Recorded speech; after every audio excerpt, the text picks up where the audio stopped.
Okay. All right. Hi, everybody. My name's Marika. Thank you so much for being here for our live challenge. I'm so excited that you've all joined us. And hopefully, you know, your energy is high. I know you're all around the world. Some of you, it's late. So thanks for staying up to be here with us. I don't want to take too much time talking about me and the challenge. I'm going to jump straight into introducing Jini. He is an Acumen Fellow who's currently working in Nigeria for Green Energy Biofuels. And he has been an amazing partner to work with to put this challenge together for all of you. And I know he's also looking forward to hearing from you what your ideas are, and specifically at this time, what your questions are. So Jini, we're gonna do a quick bit of a Q&A here. I have collected some questions from all of our participants today ahead of time, and we have about 20 minutes. So we'll jump in with insights and learning from you. So I think the most common question that I saw from the participants, curious to learn more about the customer journey. So can you describe their experience from, you know, their first point of contact with the Green Energy Biofuels or their ambassador, and then, you know, how that relationship works from their point of purchase and onwards? Okay, so the way it works, GEB, is so we have the ambassadors, who are the ones who hold the product, who work as effectively distributors. So today, typically what happens is ambassadors sometimes hold out events to promote the new product. So they will call it like a training event. I even saw one ambassador on the side of a main road, like heavy traffic. He set up a stand and people came and he was just showing the new innovation. So you have people coming in, have curiosity, they're walking by the market and will stop by, and they will just sit down and listen. The encounters like this, people asking questions. And then it will be a lot of word of mouth. We actually did a survey with some customers, and they told us that in most cases it's a word of mouth. They would hear somebody is using the stove with the gel, and they would ask, where did you get this from? And then they give a number, and then they call the ambassador and ask questions. So you have a lot of word of mouth going on in the market, and you have some events holding out in the areas. These are kind of the two main, like I say, way of customers figuring that out. Now, once they get the ambassador to talk about the product, what tends to happen is, I'll be honest with you, most of the cases, there's a demonstration aspect. So it's very rare that somebody would actually buy it without saying how it works, because this is very much a new product. It's a new technology, this biofuel. In Nigeria, people are mostly used to use a cook stove that uses gas or some sort of electricity. This is a new stove and it's not gas. It's very new for people. And they're like, wow, they can impress. That's very cool. And I think one of the participants also wanted to know, like, when someone attends a demo or they see it for the first time, and they don't buy it at that time, is that customer information captured, or what's the follow-up there to kind of cultivate them as a customer over time? The timing varies across. I mean, just to give you, I'm an ambassador myself, so I took this on board to really understand the customer journey experience. And I've been ambassador since January this year. So typically, the customers I encounter, even when I talk to other ambassadors, so if somebody is not interested for whatever reason, you have to follow up. It's the ambassador's responsibility to call the person up maybe a week later and say, hey, what's going on? But what tends to happen, I've noticed, a lot of customers say, oh, I don't have my salary yet. I'm getting paid at the end of the month. I can pay at the end of the month. So I really want this product, but I cannot buy it now at the end of the month because that's when I get my salary. So it is the ambassador's responsibility to follow up with the customer. Say, oh, by the way, I know you're interested. You're still interested, and so on. The ambassador's responsibility. Got it. That's great. And how are the customers, or how are the ambassadors currently gathering customer data and GEB? Like, what's the relationship there? Because I know this challenge is around how we get customer information so that you guys can do a more robust and in-depth clean data survey. or project. So, you know, what currently happens? So today, ambassadors have customers' information. They have to keep track of it because the most common way of communicating is by phone. We talk about end users. Most end users don't have email, so it's mostly by phone or SMS. That's how they communicate. In terms of how much we have, that's where the struggle is. Some ambassadors actually, first, companies started asking ambassadors, oh, can you share your customers' information? First issue is the ambassadors like, wait a minute.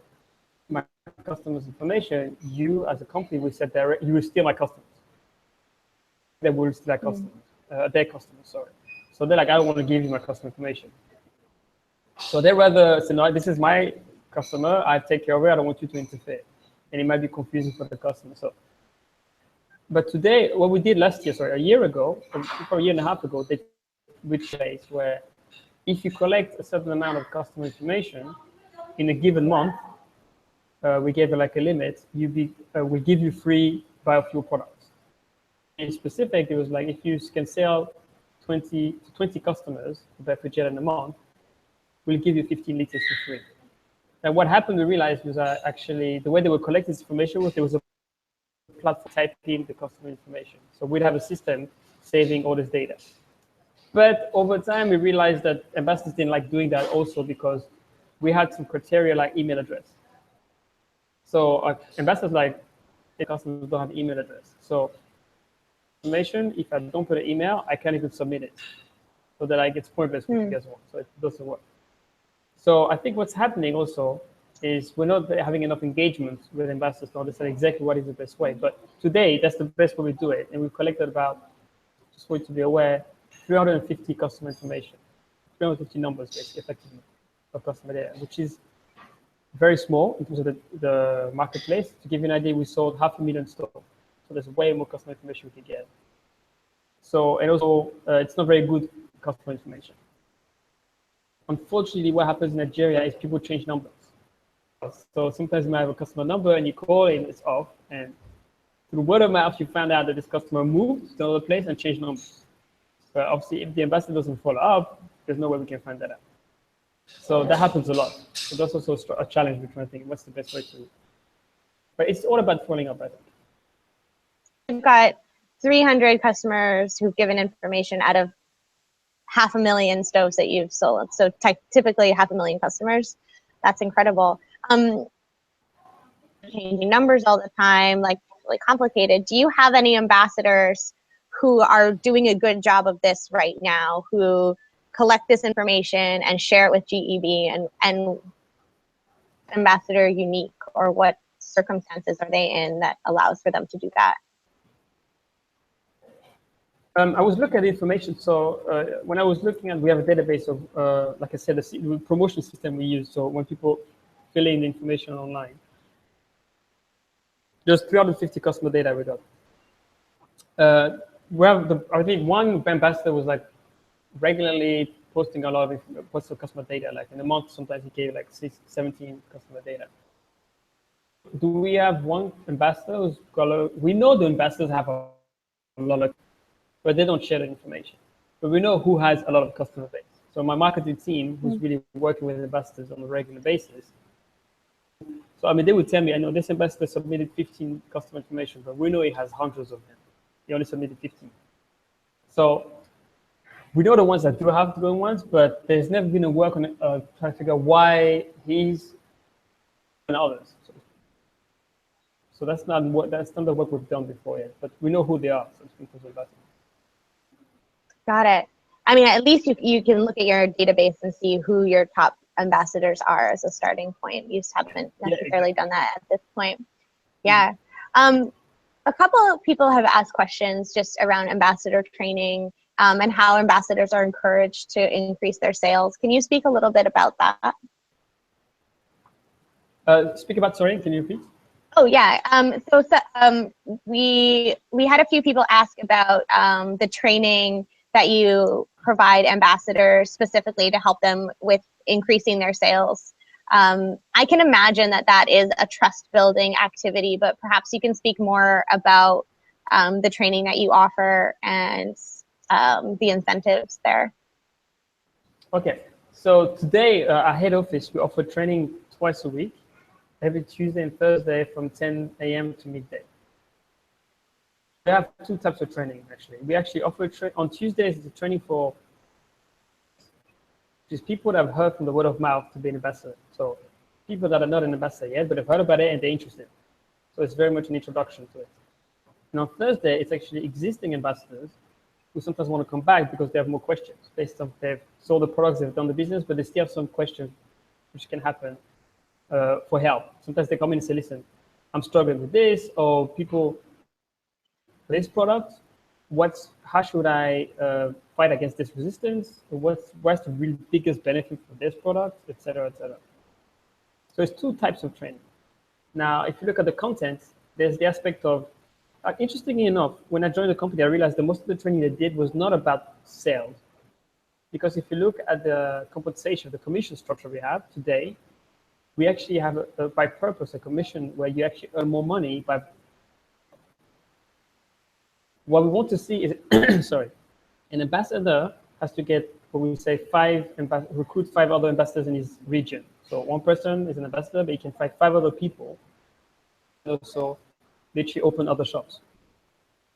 But once he has that, we actually have a pro commission structure where if you work with these 5 guys to help them train other people to also open more shops. So we don't have a structure where you have to sell X amount of gel and you get more commission. That's not what we want to do. We don't want people to necessarily work that because Lagos alone is 20 million people. Nigeria is 200 million people. It's a huge market. So we don't expect 5 guys capturing everybody for the whole potential market that we have.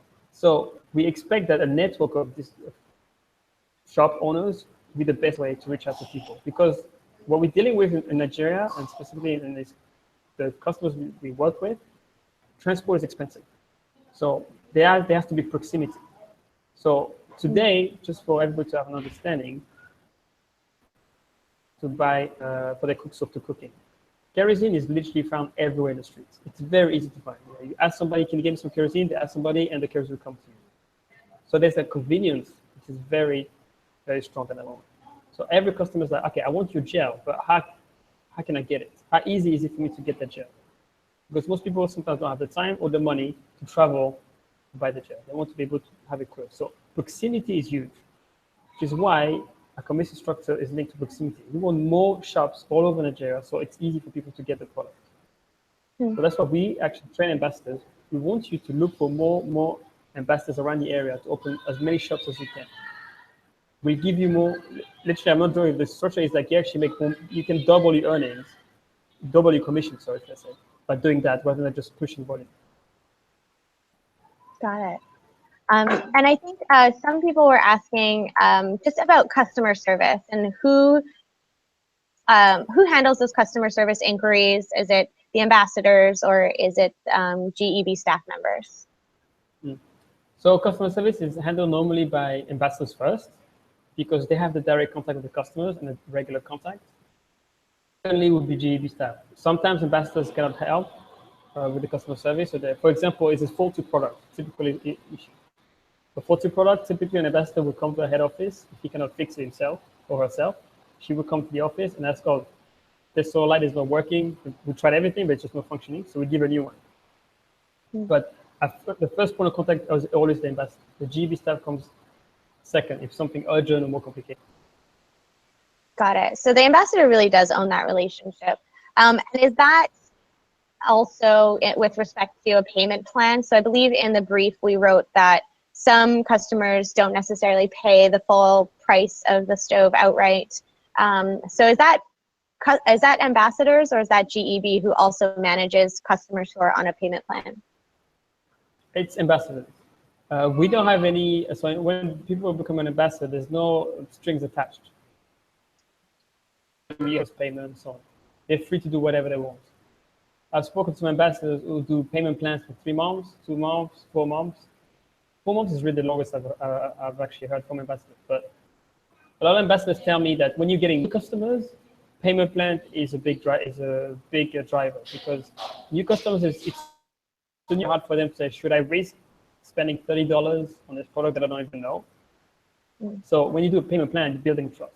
So ambassador says that I have some customers I've always do payment plan with, just because they can't do. I have some started payment plan and then they started paying upfront because they see the value. And what are the different ways that customers pay for products? Is it mainly cash based? Is mobile payments, something that's caught on? It's a good question. It's mainly cash. In Nigeria, to that mobile payments is not as there's not much penetration. So many people can do that. There is sometimes a situation when you can actually transfer money from mobile phone to mobile, but I've not seen that many. Most customers really do cash. Got it. Cash based. And I guess when we think about what a successful solution for GEB will be as a result of this challenge today, I know one of the things we talked about was something that would be within a reasonable budget, right? We can't kind of blow the bank on this, as important as it is. So when we think about what's reasonable for GEB, what kind of things come to mind, or what constraints do you see that our participants should keep in mind for today? Okay, let me see, constraints. So let's give you an example. Ambassadors today, with the customer information, their biggest challenge is transport. So we have some ambassadors that, I have my customers, but sometimes when I think about how much I have to, because the gel is liquid, so it can be heavy. So let's say you have a customer that wants to buy 10 liters, it's 10 kilograms. So you can't just carry them, you have to take your car or take a taxi. So sometimes they will tell us that, sometimes I get an order and actually I do the order, I go to the customer, but when I look how much I spent for the transport, it doesn't recoup, I lose my margin basically. So transport logistics is a big deal for investors. So for them, they're thinking like, it has to be something that's not, how can I say it? Has to do a lot of cost for the investors to get the information to this. It has to be something. I know that they're very cost sensitive, for this way, investors today. Being a recession today, it has to be relatively something simple they can do. And also something that's the biggest challenge is that most of our end users are not computer literate.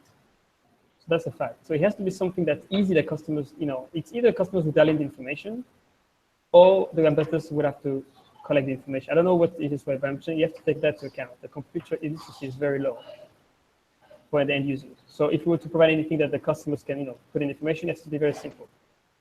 Main way of communication. Everybody uses SMS. So that could be one way of doing it, but then you have to give an incentive. That's the struggle we're having. I think what's happening is ambassadors don't see the incentive of giving out customer information. So for them, it's like, what do I get in return? I give you my information, but what do I get in return?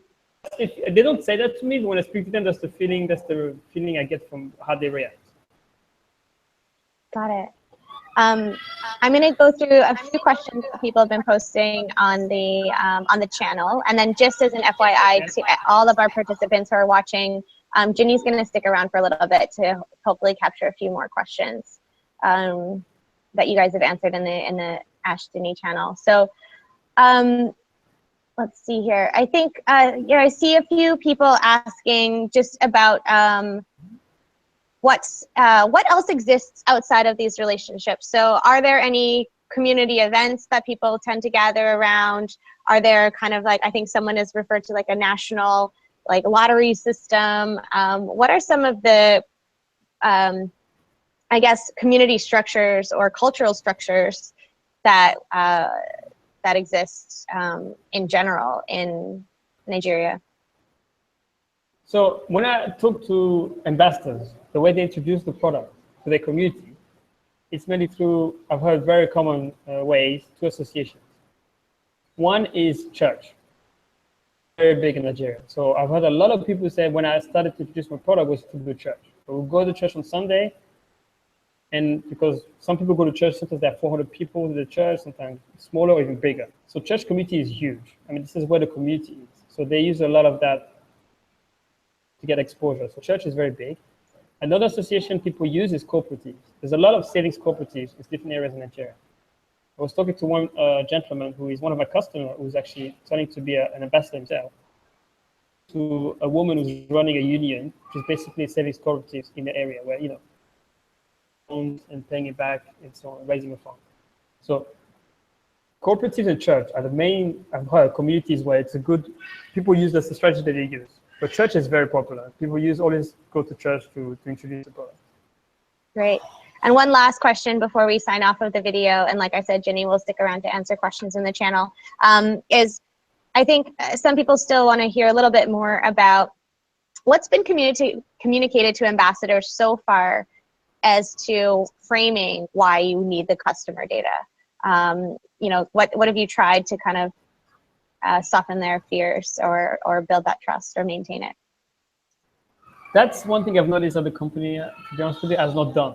They've not done any, apart from on the phone and WhatsApp, they haven't done like a campaign. Why is it important that we get customer information? The survey in April this year, in help with Acumen, ever customer survey they did, in terms of like the 350 numbers that we had, asking questions about what you like about our products, what is it you don't like about our products, what's the value proposition for you, what do you get out of it? And that was the first time we got some answers from end users. So the engagement and communication between the company and investors, customers, has not been very good. So a training that we do 2 times a week, it's one way of communicating things, but you know, just a training is between, it firmly ranges from 10 people sometimes turn up to like 40 people. So it varies a lot. So it's never more than 40 people that come for training at the office. Just to give you an idea of the size. So sometimes we obviously communicate to them who will spread the word around, but we just count on them to do so. But we never really run a campaign per se saying this is what we're trying to do, and this is why it's going to be helpful for you. Get that out of you. Got it. All right. Well, thank you so much, Jini. We're going to get these guys back to work, or at least getting started on some of their work. But appreciate it if you scroll through the Ask Jini channel to answer a few questions. And thanks again for bringing this challenge to us today. All right, everyone else who's watching, head back to the challenge instruction channel for what's up next.